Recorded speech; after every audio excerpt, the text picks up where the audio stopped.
Assalamualaikum. Macam biasa bersama dengan Kak Awi, okey. Usmat Furniture HQ Kuala Perlis.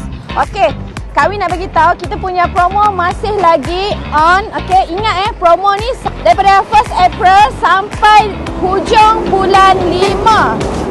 So, hampa kalau kata hampa nak cari set bilik ataupun combo tilam dan katil, hampa boleh datang dekat Usmat Furniture di cawangan berdekatan dengan hampa ataupun boleh je datang dekat HQ Kuala Perlis. Untuk promo kita bulan ni combo all in one deal. Okey hampa? Okey, untuk promo all in one deal tu apa dia? Okey, kita ada macam katil dengan tilam tau. Lepas tu akan dapat free pillow 2.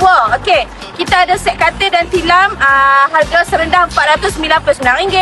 Okey, hampa boleh datang pilih yang mana berkenan dekat hati hampa tau. Okey, jadi untuk bulan 4 ni saya nak bagi tahu belum ada lagi kenaikan harga untuk barang yang ada dekat Usmat Furniture di mana-mana cawangan sahaja, okey. So Kak Awi nak bagi tahu, hampa boleh rebutlah peluang sementara barang kita belum dinaikkan harga. Ingat perabot, ingat Usmat Furniture.